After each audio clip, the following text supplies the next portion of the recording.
Hello everyone. Shri Ji classes आपके लिए रोज न्यू साइंस की फ्री क्लासेस लेकर आता है। यहाँ पर आपको गवर्नमेंट एग्ज़ाम से रिलेटेड, बोर्ड एग्ज़ाम से रिलेटेड एंड वनडे एग्ज़ाम से रिलेटेड सारी इन्फॉर्मेशन मिलेगी। So please like and subscribe the channel and give us inspiration to make more such videos. Thank you.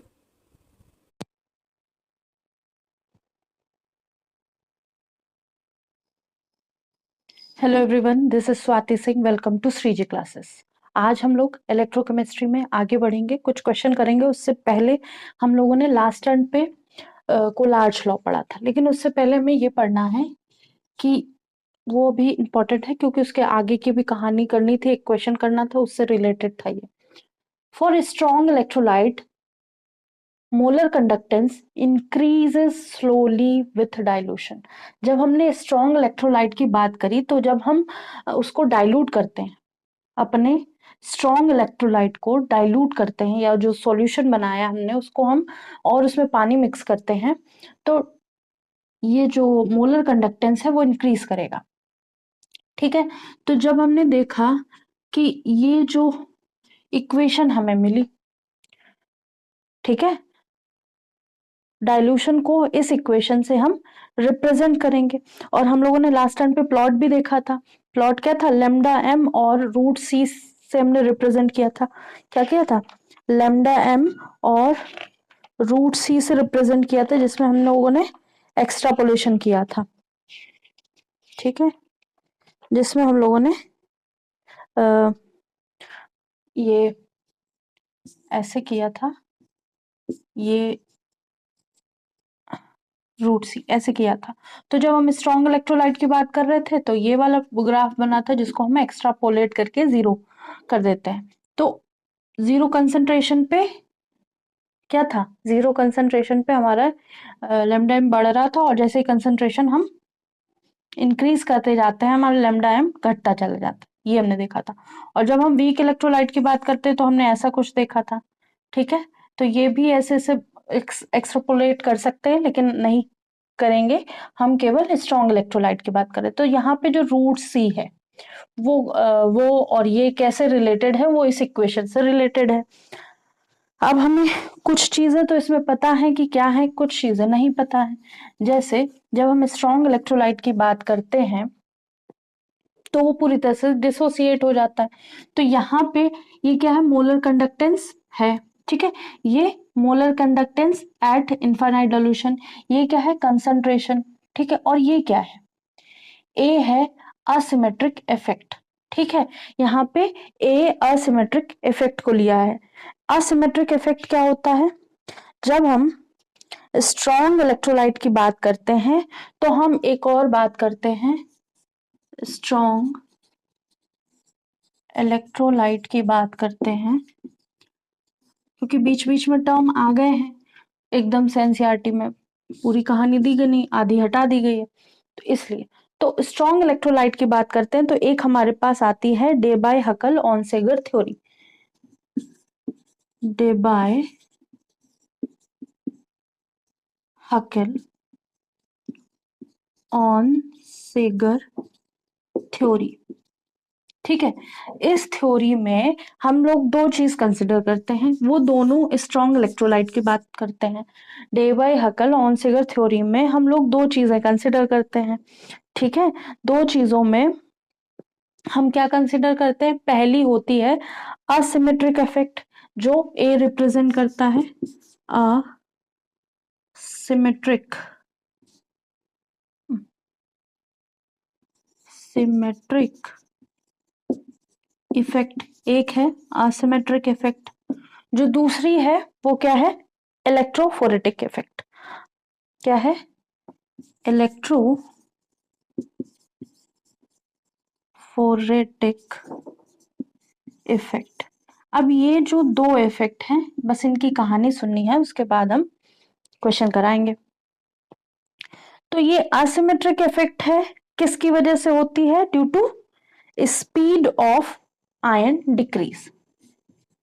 Asymmetric effect की वजह से ion का जो स्पीड है वो डिक्रीज कर जाएगी। ठीक है, इलेक्ट्रोफोरेटिक इफेक्ट की वजह से क्या होगा?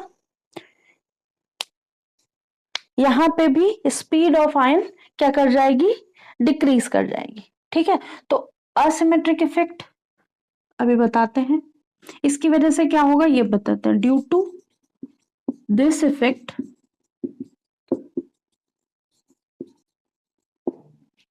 Speed of ion decrease. ठीक है, इसकी वजह से स्पीड ऑफ आयन डिक्रीज कर जाएगी।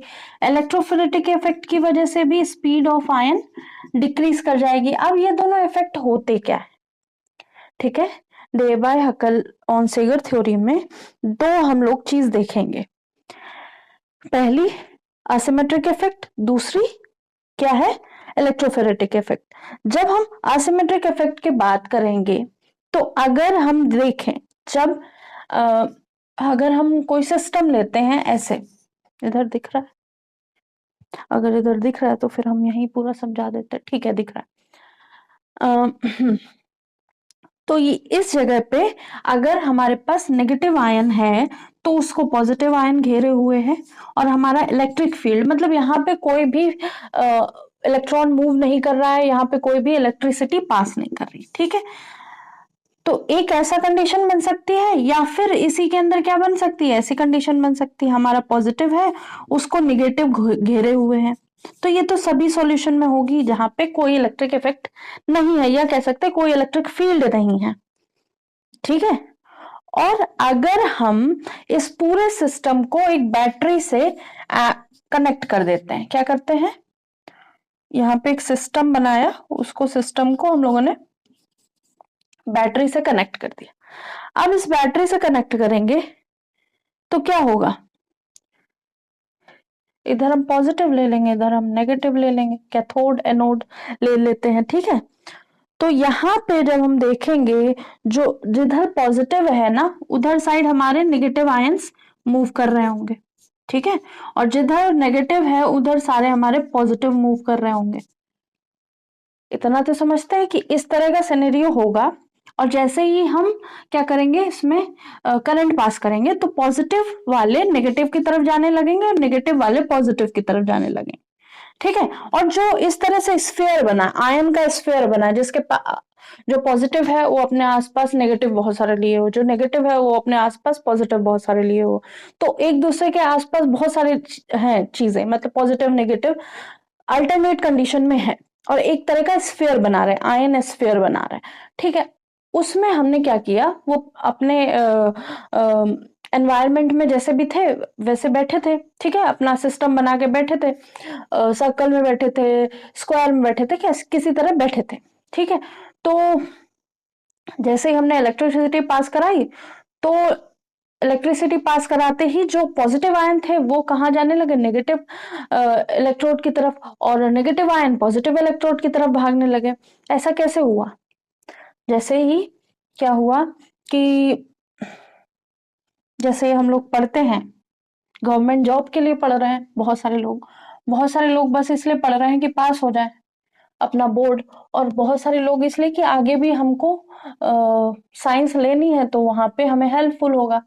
तो क्या हुआ कि पहले क्लास में लोग ऐसे ही बैठे थे, बस हमें पढ़ना है। ठीक है, 10th तक, 9th तक समझ लेते हैं, ऐसे बैठे थे, पढ़ रहे थे, पास हो रहे थे, पढ़ रहे थे, पास हो रहे थे, नहीं पास हो रहे थे तो भी पास करा दिए जा रहे थे। ठीक है, ऐसे बैठे थे। जैसे ही 10th आया उनको स्ट्रीम चेंज करना था, स्ट्रीम चेंज करना था, तो एक बैरियर लगा दिया गया दोनों साइड कि आपको इतने नंबर लाने हैं, तभी आप क्या होगा, इधर आपको पॉजिटिव, मतलब इधर आप पॉजिटिव वे में, मतलब अपनी फ्यूचर की तरफ बहुत पॉजिटिव वे में बढ़ेंगे। अगर इतने नंबर नहीं ला पाते तो आप निगेटिव वे में चले जाएंगे। ठीक है, तो यहाँ पॉजिटिव निगेटिव का नेचर कुछ ऐसा नहीं है कि हाँ पॉजिटिव है तो बहुत अच्छा है, नेगेटिव है तो बहुत अच्छा। यहाँ पे पॉजिटिव का मतलब कमी है इलेक्ट्रॉन की, और यहाँ पे नेगेटिव का मतलब अधिकता है इलेक्ट्रॉन की, density of electron more than this. ठीक है, तो जैसे ही एक बैरियर लगा दिया गया 10th में कि हमें इतने मार्क्स चाहिए। ठीक है, जैसे बहुत जगह डीयू वगैरह में, दिल्ली यूनिवर्सिटी में है कि 95% के ऊपर ही बच्चे सेलेक्ट हो रहे हैं। हो सकता है कह देते हो 90% सेलेक्ट हो रहे हैं, 90% पे सेलेक्ट हो रहे हैं, कि ऐसा नहीं हो रहा है, लेकिन ज्यादातर 95 के ऊपर ही सेलेक्ट हो रहे हैं वहां पे। ठीक है, तो अगर मान लो हमें DU में चाहिए एडमिशन, तो 95, 97, 96, 98 के ऊपर ही होना चाहिए। ठीक है, फिर हमारी स्ट्रीम क्या है वो सब चाहिए। उसके लिए हमें क्या करना है, उसके पहले हमें साइंस, ह्यूमैनिटीज, मतलब आर्ट्स, जो भी है, जिस सब्जेक्ट में हम यहाँ एडमिशन चाहते हैं, उससे पहले हमें 10th में उतना स्कोर करना पड़ेगा। ठीक है, हमें यहाँ पे 70-80% स्कोर करना पड़ेगा, तब हमें ये स्ट्रीम मिलेगी जो हम चाहते हैं। और अगर हम ये नहीं कर पाते तो हमें कोई भी स्ट्रीम मिल जाएगी। ठीक है, कोई भी स्ट्रीम मिल जाएगी, तो हम 12th करेंगे, उसके बाद हम किसी भी कॉलेज में एडमिशन करा लेंगे। ठीक है, इस तरह से दिमाग में एक इंफॉर्मेशन दी जाती है धीरे धीरे बच्चों को कि ऐसे ऐसे होता है। ठीक है, जैसे ही ये बैरियर लगा तो कुछ बच्चों ने, सबने पढ़ना शुरू किया, कुछ ने क्या किया, गेन कर लिया, जितने नेगेटिव वाले थे इधर चले गए। ठीक है, इन लोगों ने गेन कर लिया, और ये गेन नहीं कर पाए तो ये इधर चले गए। तो ऐसा एक असमंजस सी स्थिति वहां पे बन गई। ठीक है, क्या हुआ, पॉजिटिव वाले नेगेटिव की तरफ जाने लगे, नेगेटिव वाले पॉजिटिव की तरफ जाने लगे। जो फोर्स एक्सर्ट करेगा, the force exerted by atmosphere, जो मतलब हमने जैसे ही करंट पास किया गया, तो एटमॉस्फेयर की वजह से, जो आयन का एटमॉस्फेयर है उसकी वजह से जो फोर्स एक्सर्ट करेगा ऑन द सेंटर आयन। ठीक है, सेंटर आयन पे अभी तो यूनिफॉर्म था, चारों तरफ से, 6 तरफ से, 8 तरफ से जितने भी आयंस थे उसको यूनिफॉर्म कंडीशन पे रखे थे।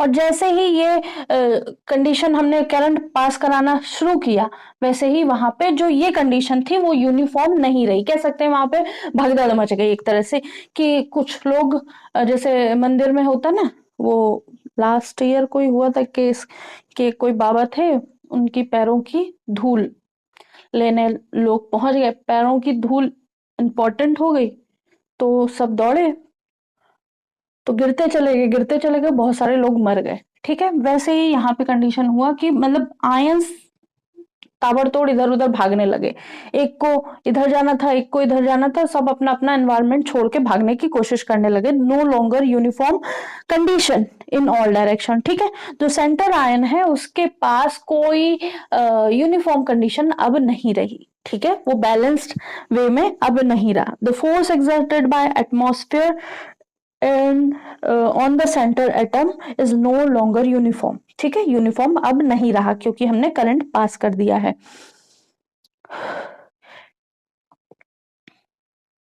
इट इज कह सकते हैं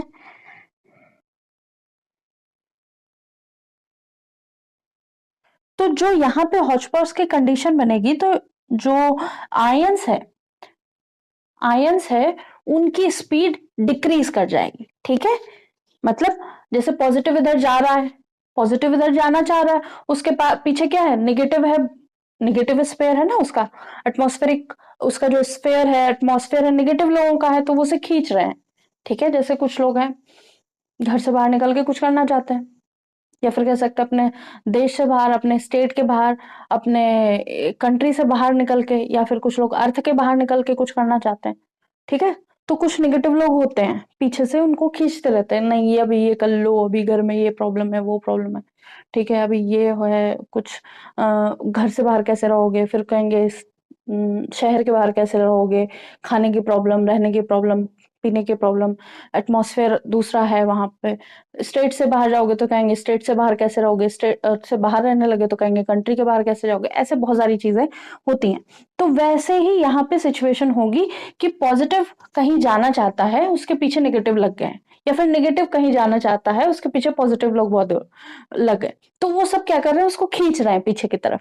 जब पीछे की तरफ खींच रहे हैं उस आयन को, जैसे हमारा पॉजिटिव ये है और ये इधर जाना चाहता है नेगेटिव की तरफ, तो इसके पास क्या है, इसके पास इसके एटमॉस्फेयर में क्या है, नेगेटिव है, बहुत सारे नेगेटिव हैं, और वो नेगेटिव क्या कर रहे हैं, इसको पीछे खींचने की कोशिश कर रहे हैं। ठीक है, वो अपने जिस एनवायरनमेंट में था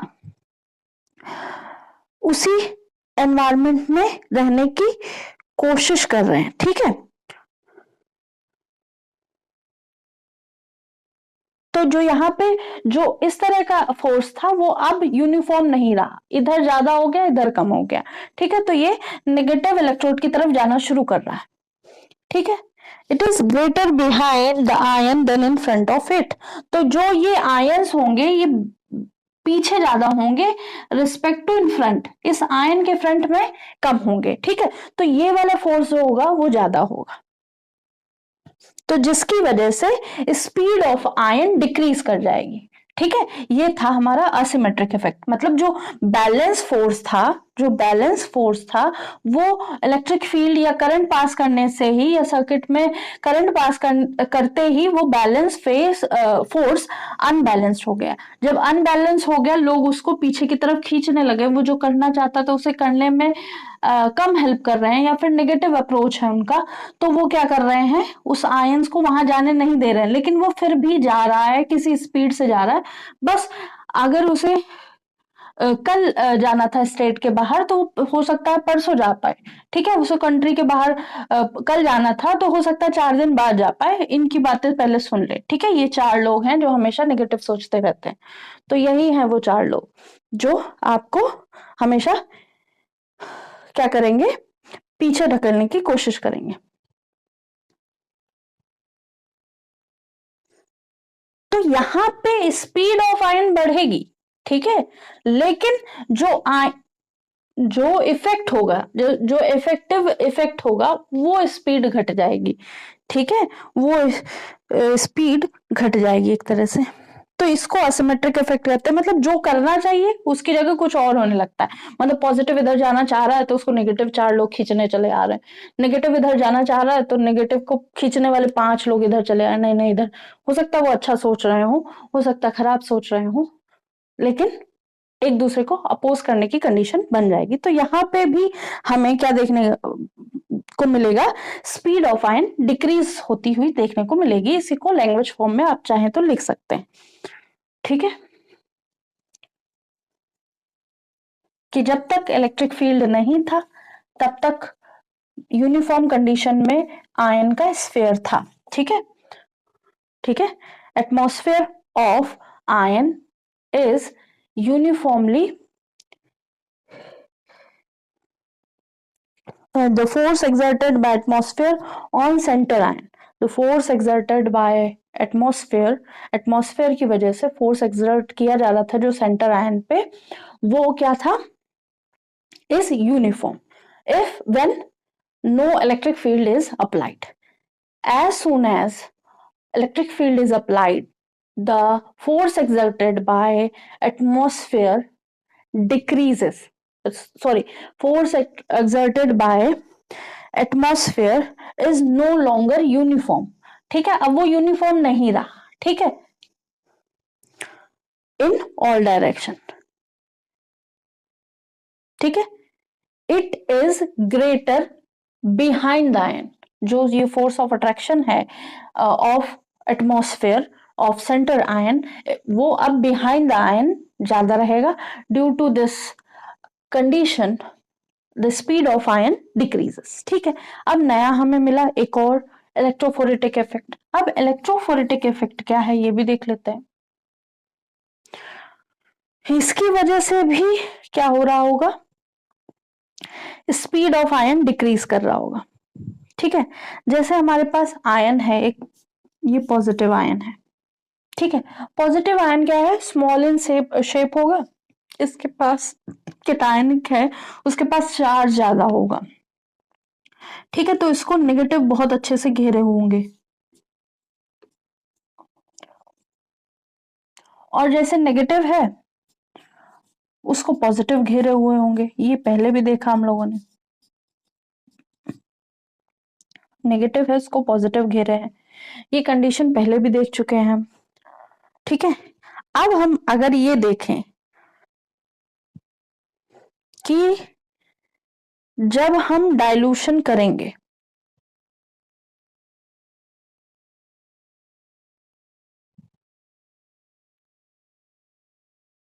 ठीक है, अभी डाइल्यूशन नहीं करेंगे, अभी कंसंट्रेटेड की ये बात करते हैं। डाइल्यूशन की बात हो रही है तो हम करेंगे अभी दोनों में। अभी हाँ, तो अगर ऐसा पॉजिटिव है तो नेगेटिव को घेरे हुए, नेगेटिव है तो पॉजिटिव को घेरे हुए, ये हम लोग कह चुके हैं। अगर हम कोई ऐसा आयन ले और साथ में हमारे पास क्या है, वाटर है, जैसे NaCl ले लेते हैं, NaCl में Na+ है हमारे पास, Na+ है, इसको क्या घेरे हुए, H2O घेरे हुए अपने चारों तरफ, इसके H2O है, ठीक है, इसको घेरे हुए। और अगर Cl- की कंडीशन देखें हम, Cl- भी तो होगा हमारे पास, NaCl है तो Cl- भी होगा, वहां पे भी हम देखेंगे कि Cl- में जो माइनस चार्ज है उसको भी ऐसे, अब इसके पास पॉजिटिव है, इसके पास नेगेटिव है, तो नेगेटिव वाला पॉजिटिव की तरफ, ये नेगेटिव होगा ना, ठीक है, और पॉजिटिव वाला नेगेटिव की तरफ, तो इसके साथ ऐसे घेरे हुए होगा इसको वाटर। तो जब वाटर इसको चारों तरफ से घेरे हुआ है, ठीक है, इसको भी वाटर चारों तरफ से घेरे हुए है, ठीक है, कुछ इंटरेक्शन है उनके बीच में, पॉजिटिव नेगेटिव का फोर्स ऑफ अट्रैक्शन है। तो जैसे ही आयंस आर हाइड्रेटेड, पहले तो ऐसे थे, ठीक है, सॉल्वेंट प्रेजेंट है, उसके आसपास नेगेटिव के आसपास पॉजिटिव, पॉजिटिव के आसपास नेगेटिव, या कह सकते हैं पॉजिटिव आयन के आसपास इस तरह से वाटर अरेंज है और नेगेटिव आयन के आसपास इस तरह से वाटर अरेंज है, ठीक है, यहाँ पे ऐसे बना सकते हैं बहुत सारे, जितना उसमें स्पेस होगा उस तरह से, ठीक है। और जब हम ये देख रहे होंगे और इसके बाद जैसे ही हम इलेक्ट्रिक फील्ड पास कराएंगे, ठीक है, तो यहाँ पे भी वही कंडीशन बनेगी, ठीक है, क्या बनेगी, जैसे ही ये ऐसे था और हमने इसमें इलेक्ट्रिसिटी पास करा दी दोनों साइड, तो यहाँ पे भी पॉजिटिव वाला नेगेटिव की तरफ जाना चाहेगा, नेगेटिव वाला पॉजिटिव की तरफ जाना चाहेगा, ठीक है।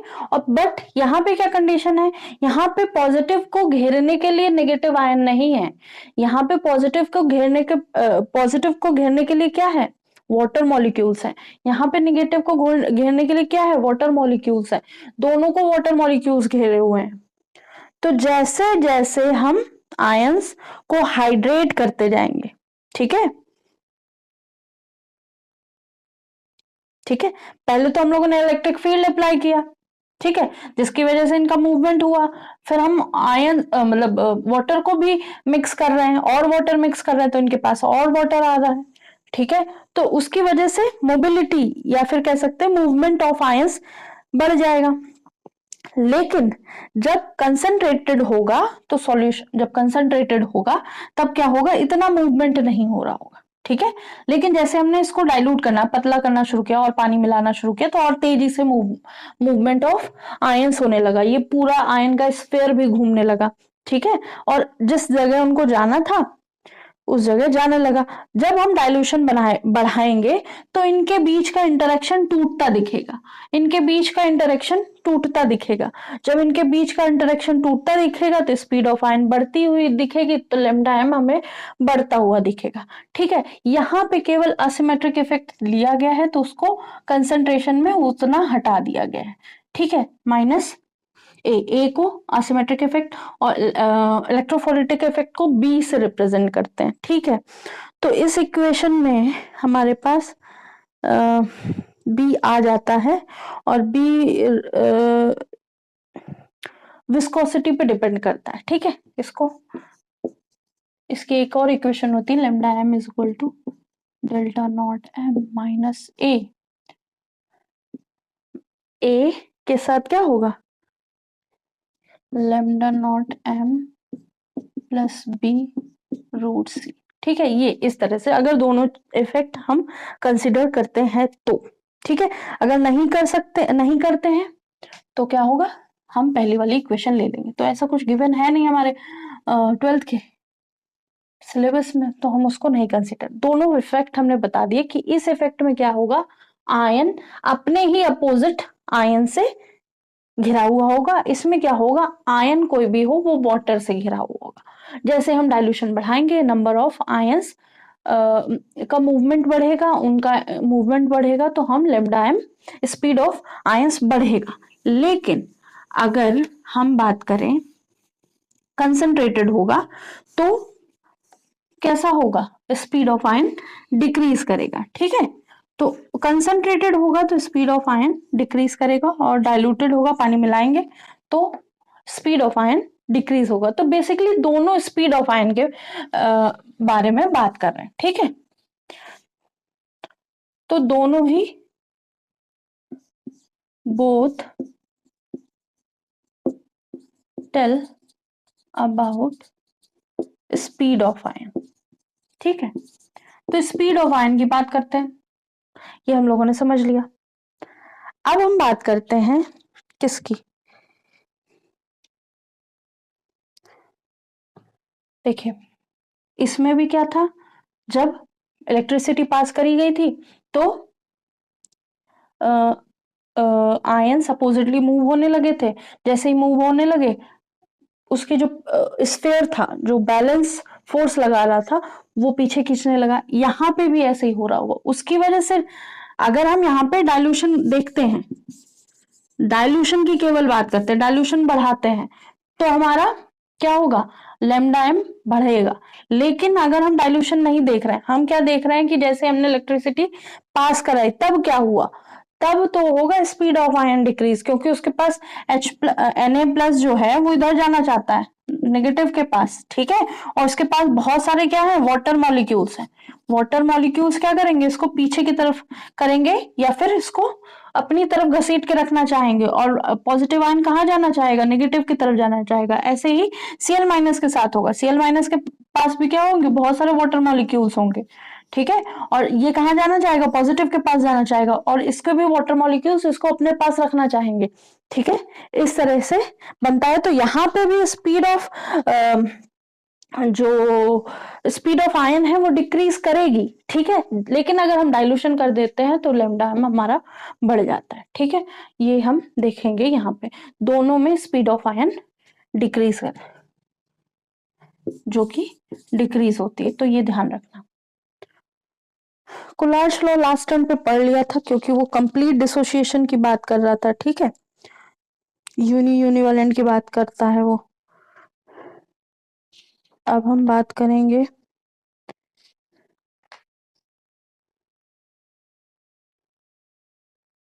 पहले एक क्वेश्चन करते हैं। ये क्वेश्चन इंपॉर्टेंट है, इसलिए ये सारी कहानी बताई हमने, क्योंकि हमें ये वाली इक्वेशन कहाँ से आई ये पता करना था। ठीक है, कैसे आई, ऑन-सेगर थ्योरी से। अब हम क्वेश्चन लेते हैं।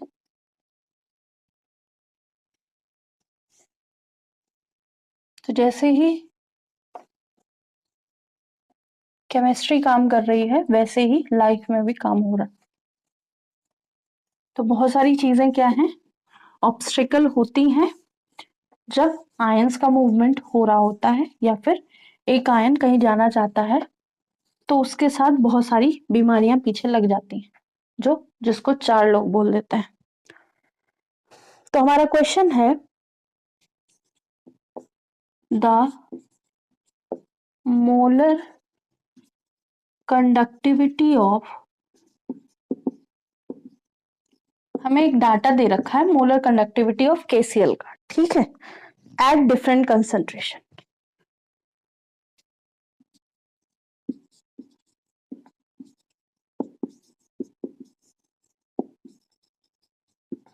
ठीक है, तो ये कंसंट्रेशन दे रखा है और साथ में लेमडा एम की वैल्यू दे रखी है। यहाँ पे कंसंट्रेशन दे रखा है, यहाँ पे लेमडा एम की वैल्यू दे रखी है।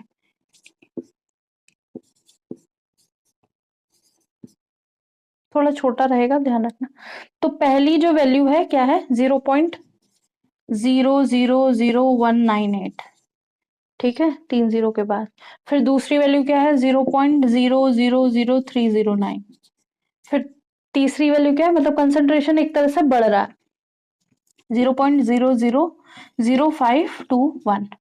ठीक है, इसके बाद क्या है, 0.000989। तो एक तरह से हमें कंसंट्रेशन बढ़ता हुआ दिखाई दे रहा है। फिर हम लेमडा एम की बात करें तो क्या है, 148.6 161, फिर क्या है 148.29, 148.29, फिर 148.81, 148.09, इस तरह से हमें दे रखा है। हमें क्या करना है, प्लॉट बनाना है। Show the plot between, show plot between lambda m and root c। ठीक है, ये समझने के लिए हमें ये करना था कि एक क्वेश्चन है, हमें ये आना चाहिए। ठीक है, तो प्लॉट करना है, show the plot between delta M and root C is a straight line, is a straight line, हमें शो करना है ये। ठीक है,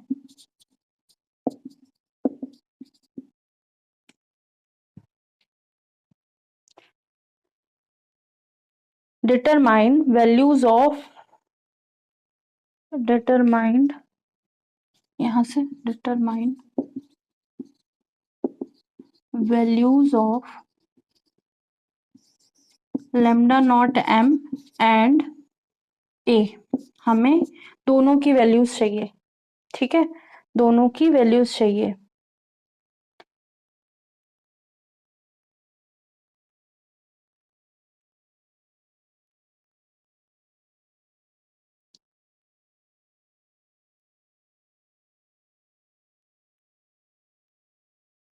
ये कैसे करेंगे, तो पहले हम इसको हटा दें, ये तो रिलेशन साइड में लिख लेते हैं, बीच में लिख गया ये।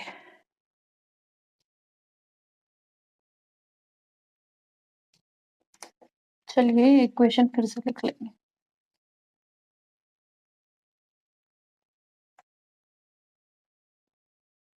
हमारे पास इक्वेशन क्या थी, lambda M is equal to lambda naught M minus a root c, हमें इसकी और इसकी वैल्यू चाहिए। ठीक है, और एक प्लॉट हम बनाएंगे ऐसे और ऐसे।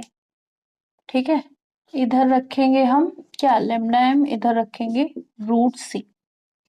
ठीक है, इधर रखेंगे रूट सी।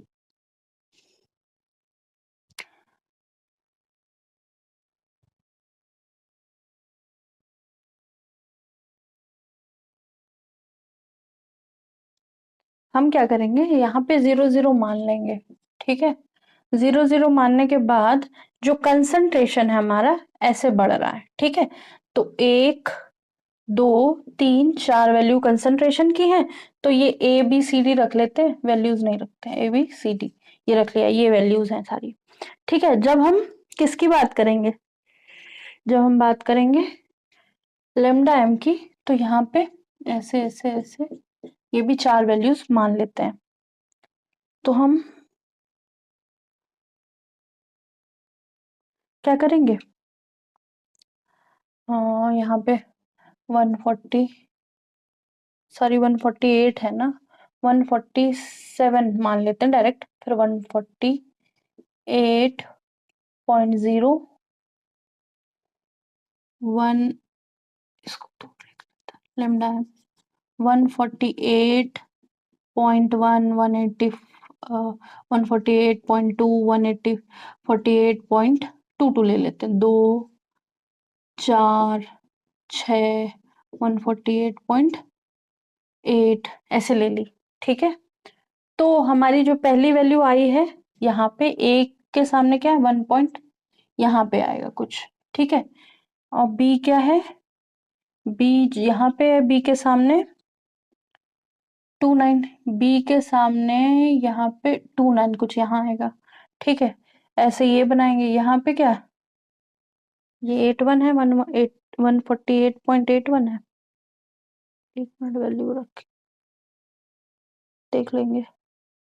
ठीक है, फिर दूसरी वैल्यू देखी, ये 09, एक यहाँ है वैल्यू, यहाँ पे 1 यहाँ पे रख लेते हैं, ठीक है, तो इस तरह से हमको स्ट्रेट लाइन मिल रही है। ये तो हम लोगों ने देख लिया प्लॉट ग्राफ करके। अब हम इसको एक्स्ट्रापोलेट कर देंगे। एक्स्ट्रापोलेट करेंगे तो क्या होगा, एक्स्ट्रापोलेशन पे lambda naught M, lambda naught M जो है इंटरसेक्ट करेगी 150 पे कहीं। ठीक है, वो जब ग्राफ बनाओगे तो उसमें दिख जाएगा। ठीक है, और ए क्या होगा, स्लोप हो जाएगा। A is slope. तो अगर हम इस इक्वेशन को lambda M is equal to lambda naught M minus 8 √c, तो इसमें हमारे पास ये है y, ये है x, y is equal to m x plus c होता है। ठीक है, तो हमने ये देखा कि ग्राफ में हमें m जो है नेगेटिव में मिल रहा है, इस इक्वेशन में भी नेगेटिव है, तो y is equal to -a√c plus ये, तो ये पॉजिटिव इंटरसेप्ट हमें पॉजिटिव मिल रहा है। ठीक है, मिल रहा है। ये स्लोप जो है हमारा नेगेटिव है, slope is equal to m is equal to -a हो जाएगा। और m is equal to -a हम कैसे निकालेंगे, कोई भी वैल्यू क्या करेंगे, दो को माइनस कर देंगे, y2 - y, ऐसे लिए ना हमने, ऐसे वैल्यूज मिली हमको, ऐसे, फिर ये कैसे मिली, तो y2 - y1 यहाँ से, यहाँ पे मान लो ये x2 y2 है यहाँ पे, और यहाँ पे x1 y1 है। ठीक है, y2 - y1 बाय 2 कर देंगे, वही हमारी वैल्यू आ जाएगी स्लोप की, delta y by delta x हो जाएगी। ठीक है, तो यहाँ से हमको a और लेमडा नॉट m की वैल्यूज मिल जाएंगी, इजीली मिल जाएंगी। और स्लोप की वैल्यू 87, अगर हम ग्राफ से देखेंगे स्लोप की वैल्यू 87 पॉइंट समथिंग आएगी। ठीक है, 87 पॉइंट समथिंग इसमें किसकी, स्लोप की, और -a लगा देते क्योंकि स्लोप हमारा नेगेटिव में। तो इस तरह के क्वेश्चन हमें मिल सकते हैं, हमें ग्राफ में करके देखना होगा। लेकिन अगर आपको ऐसा है तो ग्राफ प्रॉपर, अगर क्वेश्चन मिलेगा तो ग्राफ प्रॉपर मिलेगा। ठीक है, या तो बना हुआ पूरा ग्राफ मिलेगा, उसमें पूरा क्वेश्चन मिलेगा। अगर ग्राफ नहीं मिलता है तो आपको ग्राफ प्रोवाइड किया जाएगा कि आप ये ग्राफ बनाएं, फिर उससे आप लेमडा नॉट एम क्या होगा, इसको एक्सट्रापोलेट कर देंगे, जहां ये पॉइंट मीट करेगा उतना ही क्या होगा, इंटरसेप्ट होगा। और जो ये स्लोप है वो क्या होता है, slope is equal to 10x होता है, या फिर कह सकते हैं del y by del x होता है, ऐसे। तो ऐसे आपको वैल्यूज मिलेंगी। ठीक है,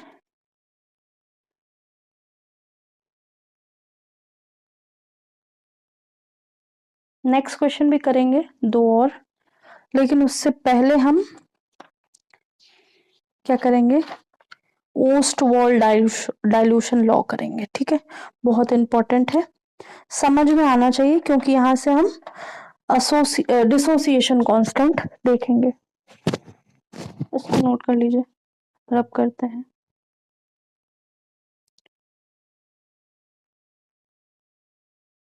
अगर इसमें ना समझ में आया हो तो एक बार फिर से करके देखते हैं कि इस क्वेश्चन में हमें इस इक्वेशन से रिलेट करना था, इस क्वेश्चन को हमें शो करना था कि ये एक जो भी दिया है ये स्ट्रेट लाइन शो करता है। ठीक है, तो हम अपना प्लॉट बनाएंगे, ग्राफ बनाएंगे, प्रॉपर वैल्यूज रखेंगे, उनको मीट करके देखेंगे कि हाँ यहाँ यहाँ 3 वैल्यूज आई तो वो स्ट्रेट लाइन में आ रही। जब 3 वैल्यू स्ट्रेट लाइन में आ रही हैं तो उन्हीं को कंसिडर करेंगे। स्ट्रेट लाइन में कौन कौन सी आ रही थी, एक मिनट, हाँ, स्ट्रेट लाइन में हमारी ये आ रही थी, ये आ रही थी, ये आ रही थी, ये नहीं आ रही थी, ये ऊपर कहीं आ रही थी। ठीक है, तो इसको हम लोगों ने कंसिडर नहीं किया, ये यहाँ की जगह यहाँ आ रही थी। ठीक है, तो सी वाला कहीं ऊपर आ रहा है, तो 3 स्ट्रेट लाइन दे रही तो उसी को हम मान्य कर लेते हैं। जैसे हम लोग जब एक्सपेरिमेंट करते हैं तो एक टेबल बनाते हैं, एक्स और वाई की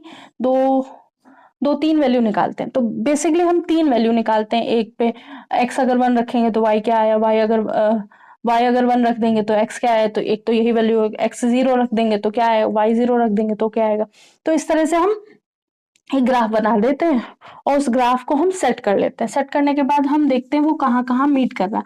अब इसी स्ट्रेट लाइन को हमने और बढ़ा दिया एक्स्ट्रापोलेट कर लिया तो हमें पता चल गया कि जो इनफाइनाइट डाइल्यूशन पे होगा वहां पे लेमडा नॉट एम की वैल्यू क्या होगी, और यहां से हम स्लोप की वैल्यू आसानी से निकाल पाएंगे। ठीक है, और कोई ऐसा क्वेश्चन होगा तो जरूर कराएंगे।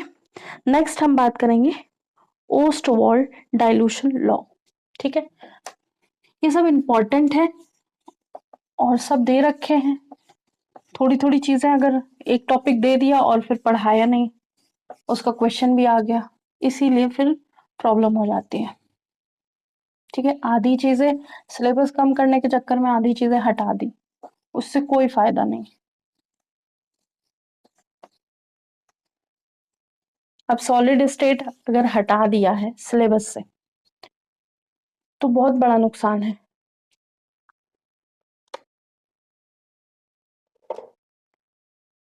ठीक है, उससे आपको पता ही नहीं चलेगा कि गोल्ड में मिलावट कैसे करेगी। आप अगर 12th में साइंस ले रहे हैं और साइंस लेने के बावजूद भी आपने सॉलिड स्टेट नहीं पढ़ा है तो आपको बिल्कुल अंदाजा नहीं रहेगा कि किसी भी मेटल में कैसे उसको मिलावट करी जाती है, किसी भी सॉल्यूशन में कैसे मिलावट करी, दूध में कैसे मिलावट कर दी जाती है, चीज में कैसे मिलावट कर दी जाती है, पानी में कैसे मिलावट कर दी जाती है, मेटल में कैसे मिलावट कर दी जाती, गैस में कैसे मिलावट कर, तो आपको कुछ नहीं समझ में आएगा कि कैसे क्या मिलावट करेगी। बस सिलेबस कम करना था तो कर दिया। ठीक है, चलिए ओस्टवाल्ड डाइल्यूशन लॉ पढ़ते हैं। ये बेसिकली स्ट्रॉन्ग इलेक्ट्रोलाइट के लिए नहीं है। ठीक है, ये किसके, वीक इलेक्ट्रोलाइट के लिए है। ठीक है, ये जानना बहुत जरूरी है। ठीक है, यहाँ पे हमें इक्विलिब्रियम स्टेट चाहिए होगा। ठीक है, और स्ट्रॉन्ग इलेक्ट्रोलाइट में इक्विलिब्रियम स्टेट पॉसिबल नहीं है। ठीक है, तो Ostwald dilution law only applicable on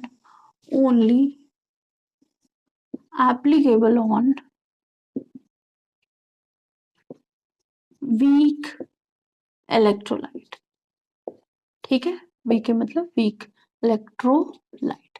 तो जो भी हमारे वीक इलेक्ट्रोलाइट हैं, ठीक है, उन पे हम ओस्टवाल्ड डाइल्यूशन लॉ लगाते हैं। ठीक है, 5-10 मिनट लगेंगे, क्वेश्चन फिर नेक्स्ट टर्न पे कर लेंगे।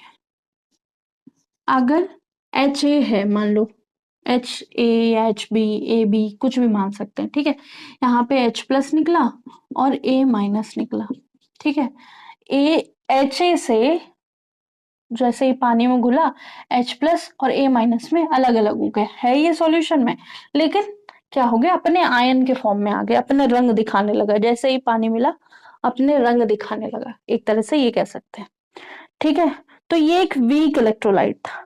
वीक इलेक्ट्रोलाइट था जब टाइम 0 था, जब हमने रिएक्शन स्टार्ट नहीं करी थी तो इसके 100 मॉलिक्यूल लिए थे। ठीक है, और तब यहाँ पे ये कन्वर्ट नहीं हुआ था आयन। जैसे ही हमने इसको लिया, इसका मान लेते हैं 100 मॉलिक्यूल्स लिए और इसको हमने कहाँ डाल दिया, पानी में डाल दिया। पानी में डालने के बाद हमने कुछ सेकंड, टी सेकंड के बाद देखा कि इसके पास जो है कह सकते हैं 20% इसका डिसोसिएशन हो गया। 20%, 100 में से 20% डिसोसिएशन होगा, 100 माइनस 20% 80 आ जाएगा। ठीक है, तो मतलब ये 20 बना है और ये भी 20 बना है। और वीक इलेक्ट्रोलाइट एकदम से पूरा पूरा डिसोसिएट नहीं होता है, स्ट्रॉन्ग इलेक्ट्रोलाइट होता है। ठीक है,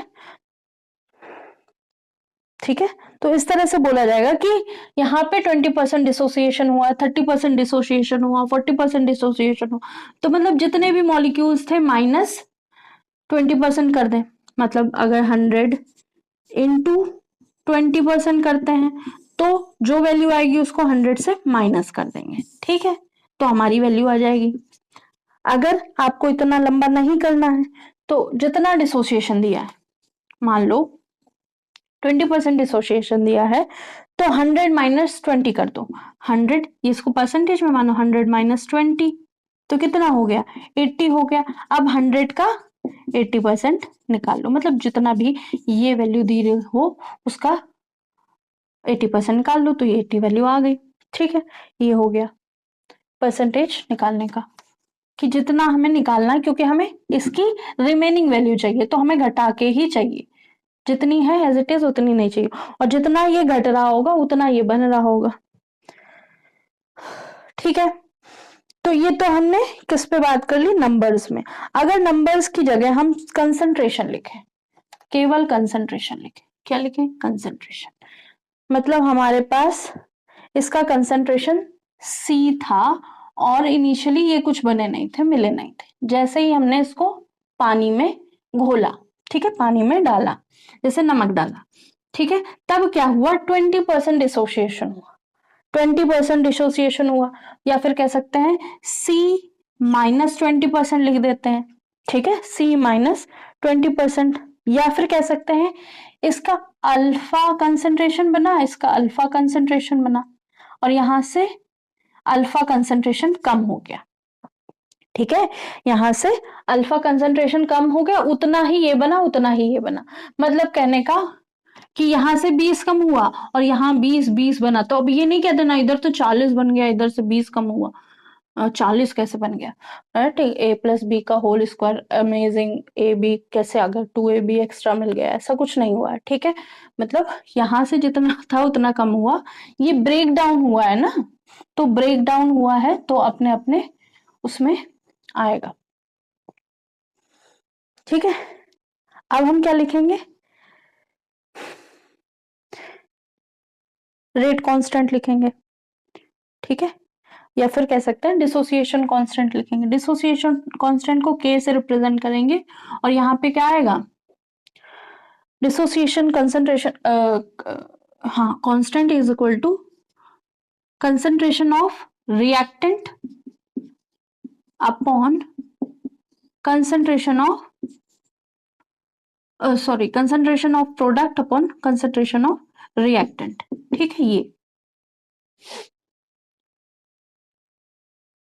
इससे 20 ही लोग गए हैं और 20 लोगों ने आपस में हाँ, अपने आप, मतलब ऐसे कह सकते हैं कि सी थे, ये 0 0 था, मतलब ये पेयर में है ना, पेयर में, अब ये पेयर में है, इससे 20 पेयर हट गए, जब 20 पेयर हट गए तो 20 पेयर भी तो अलग अलग हो रहे हैं ना, उनको गर्मी लग रही है, इधर इधर 20 इधर 20 इधर, ये ऐसे मान सकते हैं, ठीक है। तो अब हम वैल्यूज रख देंगे, यहाँ पे वैल्यू रखेंगे, H+ की क्या है, C अल्फा, ये अल्फा सी, इसकी भी अल्फा सी है, और इसकी क्या है, C -अल्फा सी, रख दी हमने टाइम T पे।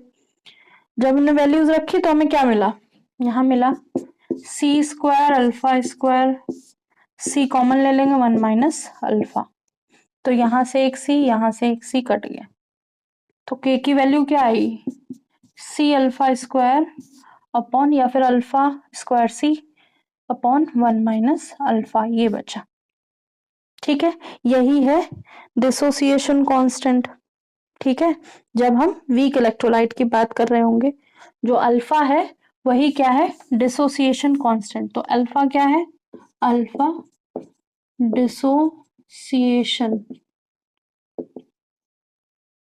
ठीक है, डिसोसिएशन है, कितना डिसोसिएशन, या सॉरी, हाँ, डिग्री ऑफ डिसोसिएशन बोलते हैं इसको, डिग्री ऑफ डिसोसिएशन, सी क्या है, कंसंट्रेशन है, और के क्या है, डिसोसिएशन सिएशन कांस्टेंट, ठीक है, सारी चीजें पता चल गई। तो K dissociation constant, C degree of dissociation, कितना डिसोसिएट हमारा कोई भी मॉलिक्यूल हो रहा है, सी क्या है, कंसंट्रेशन, कितना कंसंट्रेशन है, अल्फा क्या है, कितना डिसोसिएट हो रहा है, यहाँ पे ऐसे हमने सारी चीजें कैलकुलेट करके लिख ली। अब यहाँ पे दो केस बनते हैं, दोनों केस हम लिख लेंगे। तो अल्फा को पता होना चाहिए, अल्फा की वैल्यू होती है lambda m upon lambda naught m, मतलब lambda molar concentration upon molar concentration eight infinite dilution, ठीक है। अब हमारे पास दो केस बनेंगे यहाँ पे, पहला केस, दूसरा केस। पहला केस क्या बनेगा, पहला केस ऐसा बनेगा जब अल्फा जो है नेग्लिजिबल हो, अल्फा को हम केस 1 केस 2 लिख देते हैं, केस सेकंड केस। यहाँ पे क्या है, अल्फा क्या है, नेग्लिजिबल है, ठीक है, नेग्लिजिबल है। और यहाँ पे क्या है, अल्फा नेग्लिजिबल नहीं होगा, ठीक है, अल्फा नेग्लिजिबल नहीं होगा दूसरे वाले में, अल्फा नॉट नेग्लिजिबल, ठीक है, मान लो। अब यहाँ पे अगर हम के लिखते हैं तो K equal to C alpha square, 1 minus alpha लिखा था, अल्फा नेग्लिजिबल है तो डिनोमिनेटर हट जाएगा। तो जब अल्फा की वैल्यू हम डिनोमिनेटर मतलब नेग्लिजिबल मान लें, मतलब 1 से बहुत कम है, 1 से बहुत कम है, ठीक है, जब 1 से बहुत कम है तो अल्फा की वैल्यू डिनोमिनेटर वाली नेग्लेक्ट कर दी, 1 से ऐसे लिख सकते हैं नेग्लिजिबल, या 1 से less less less than alpha, यहाँ पे ऐसे लिखा हो सकता है, ठीक है, बहुत कम है वैल्यू, 0.001 कुछ है, ठीक है, 1 से बहुत कम है, तो हमने मान लिया k is equal to C alpha square. तो यहां से हम अल्फा की वैल्यू निकाल लेंगे, alpha is equal to root K by C, ऐसा मिल सकता है हमें, ठीक है।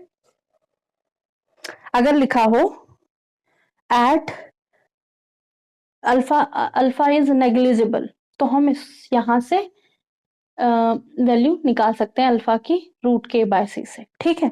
और जो दूसरा वाला है, जब नॉट नेग्लिजिबल होगा तो हमें पूरा लेके चलना पड़ेगा, k is equal to C alpha square under root, sorry under root नहीं, c alpha square minus 1 minus alpha denominator, तो दोनों हमें देखनी है। तो जो ओस्टवाल्ड डाइल्यूशन लॉ है वो स्ट्रॉन्ग इलेक्ट्रोलाइट के लिए नहीं है, वीक इलेक्ट्रोलाइट के लिए है, ठीक है।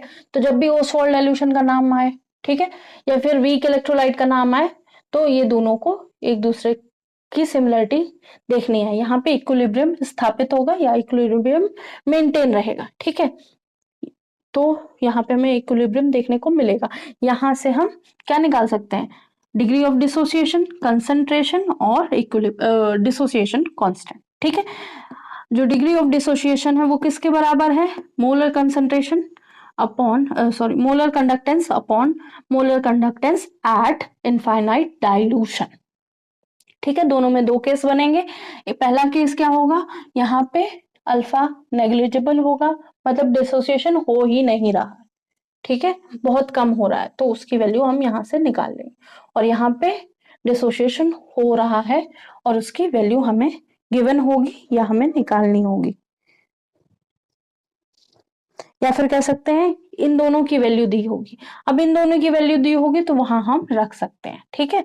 तो इक्वेशन एक और बन जाएगी यहाँ पे, इसको हम ऐसे लिख सकते हैं, जो हमें मेन समझना था वो ये इक्वेशन, ये इक्वल्स टू क्या हो जाएगी, सी अल्फा में क्या है, लेमडा एम का whole square upon lambda M naught का होल स्क्वायर 1 माइनस अल्फा, ये इक्वेशन भी देखने को मिल सकती है। तो दोनों चीजें इंपॉर्टेंट है, ये थोड़ा हाई लेवल पे है, ये आना चाहिए, ठीक है।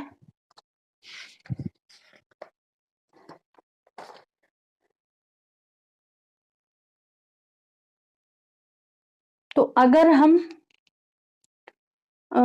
सी 1/c और इनमें किसी में रिलेशन निकालना चाहें तो इसको उल्टा करके ग्राफ बना सकते हैं, ठीक है, वो ग्राफ हम नेक्स्ट टर्न पे करेंगे, ठीक है। ग्राफ हम लेमडा स्क्वायर एम और इसको वर्सेस 1/c, सी इधर ले आएंगे, उसका ग्राफ देखेंगे, ठीक है।